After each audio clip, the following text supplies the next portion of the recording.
Hello, bienvenue dans mon studio. Aujourd'hui on va peindre ensemble et je vais te montrer comment je réalise cette peinture, comment je vais réaliser le fond à la peinture à l'huile. On a déjà peint ensemble tout ce qui était acrylique et ça c'est dans une autre vidéo dont je te mets le lien. Et aujourd'hui je vais te montrer comment on peint en fond en peinture à l'huile et comment est-ce que je procède pour avancer et rendre la tridimensionnalité, rendre mieux la profondeur dans une peinture grâce à l'huile. Si tu ne me connais pas, je m'appelle Vinciane Roduit et je suis une artiste peintre professionnelle. Et voilà, on va commencer. Donc pour ceux qui étaient là lors de la dernière vidéo, on a peint ensemble ce portrait qui est un autoportrait. J'avais utilisé des photos dans l'app Lensa. Ici j'ai la source de peinture. C'était une peinture de moi avec un perroquet que j'ai ajouté. J'ai fait ensuite un photomontage avec un fond. Donc comme vous pouvez voir, il y a beaucoup de textures. J'ai vraiment voulu jouer avec la texture. J'ai juste fait ce qui était tout de manière générale et c'est très peu détaillé et il y a des erreurs de dessin. Donc je vais corriger ça. Mais aujourd'hui, on va se concentrer surtout sur le fond. Le fond est derrière il est derrière la figure centrale et donc il est froid. Je vous avais expliqué aussi comment est-ce que j'organisais ma palette. Donc elle est là, elle est déjà prête, c'est tout ce qui est la palette à l'huile. Et donc ici j'ai toutes les peintures qui sont des pigments froids, des pigments naturels froids. Je divise les opaques qui sont devant, des transparents qui sont derrière. Les blancs et ici plus proche c'est tout ce qui est les pigments chauds, les pigments naturels qui sont chauds et du coup aussi divisé par opaque, opaque ici et transparent là, ce qui me fait un visuel où tous les chauds sont proches de moi et les froids sont loin de moi et donc c'est grâce en fait j'ai labellisé, je vous parlais de ça dans ma dernière vidéo. Il y a chaque fois j'ai tout organisé mes tubes avec des petits labels. Je peux vous montrer un ici. Donc là, c'est warm et transparent, chaud et transparent. Et ça, vous pouvez retrouver des listes sur internet. Je vais essayer de vous mettre une liste de comment on peut répartir les tubes, quelles couleurs sont chaudes, quelles couleurs sont froides. Il y a des listes et il n'y a pas de secret, il faut chercher les infos. Je peux vous mettre en description une liste et à partir de ça, vous mettez les labels sur vos peintures qui vous permettent de séparer. Et donc aujourd'hui, je travaille tout ce qui est froid parce que le froid est plus loin. Et donc ça va m'aider à faire que visuellement, on voie que le fond est détaché de la figure principale, que le fond est loin et que la figure est proche. Aussi tout ce qui est des ombres dans la figure, je vais les faire avec du froid. Tout ce qui est ici, tout ce qui est dans l'ombre, la même chose pour le perroquet, dans les cheveux aussi, dans la partie de son, tout ce qui est du chapeau ici. Donc tout ça je travaille avec du froid et tout ce qui est dans la lumière, ben la lumière ça va être plus chaud. Donc voilà, petit à petit. Pour tout ce qui c'est des pinceaux, j'en ai une, ça c'est une de mes boîtes, mais j'ai deux boîtes et du coup j'ai des grands, des petits, différentes textures.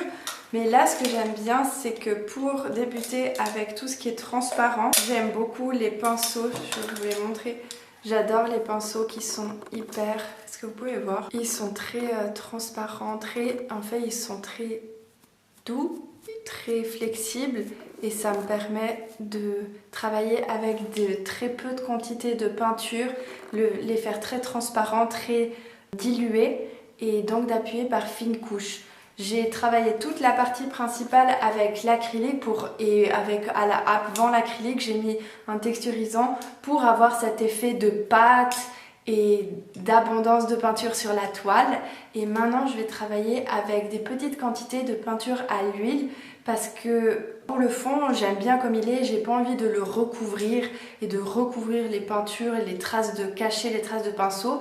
À des endroits oui je peux le faire, mais pour l'instant je vais travailler avec des couleurs très transparentes, très diluées dans mon médium et pour ça j'utilise donc des pinceaux comme ceci, j'aime bien. Après chacun aime des pinceaux différents, voilà ça c'est une possibilité qui existe. partie, je vais commencer par les bleus et violets. Donc je prends un peu de peinture et je la dilue dans beaucoup de médium.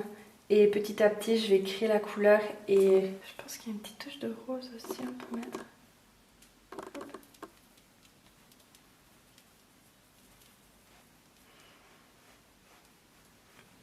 Donc comme tu vois, ça fait des couleurs très transparentes et c'est ça qu'on veut.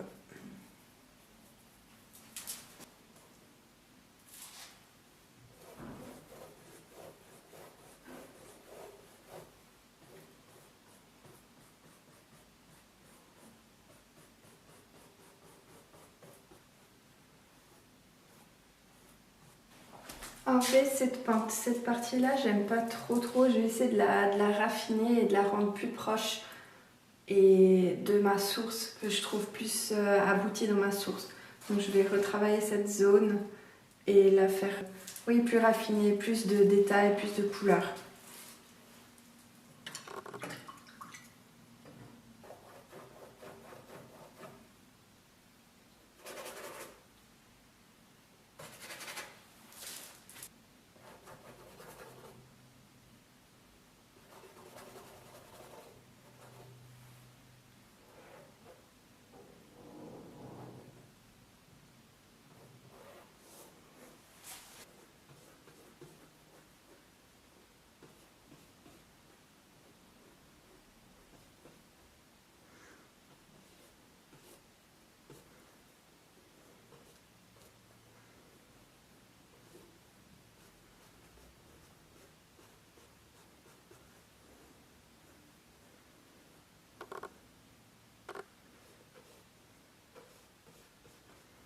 Ok, cette partie-là, elle est trop rose. Je vais la refaire un peu plus en bleu, peut-être de manière très transparente. Et si ça marche pas, je vais ajouter d'autres choses.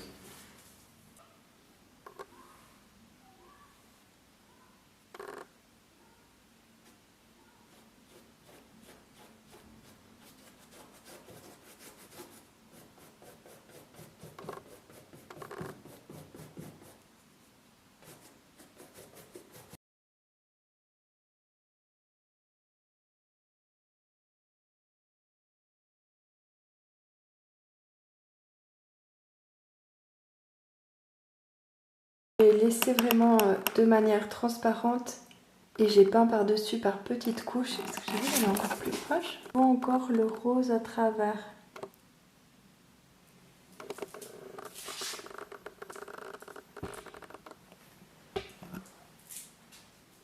Je vais faire ce petit coin maintenant, ici, parce qu'il est tout... il y a des zones qui sont pas peintes, donc je vais le peaufiner.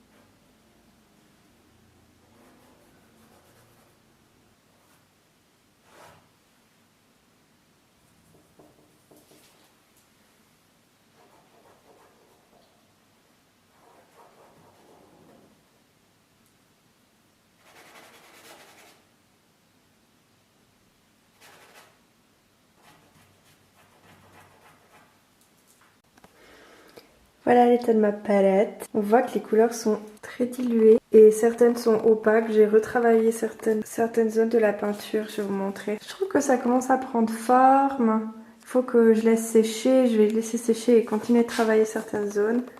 J'adore, j'essaie de créer différentes textures.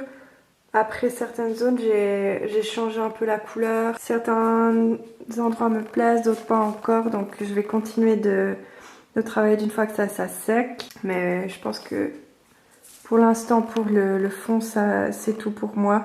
Je vais sûrement passer à une autre partie de cette peinture. Voilà, c'est tout pour moi. J'espère que cette vidéo vous a été utile, que vous avez appris de nouvelles choses. Je suis très heureuse de vous offrir un cadeau qui est totalement gratuit que vous trouvez en description. Il s'agit de 5 secrets autour de l'acquisition d'une peinture qui est une peinture coup de cœur en l'occurrence pour vous. Donc j'ai créé un document avec 5 clés autour de l'acquisition d'une peinture coup de cœur. Pour la recevoir, il vous suffit de cliquer sur le lien en description. C'est totalement gratuit. J'espère que vous allez apprendre des choses que vous ne saviez pas, et si vous avez des questions, n'hésitez pas à les écrire en commentaire. C'est avec beaucoup de plaisir que je vous réponds. Voilà, à la prochaine!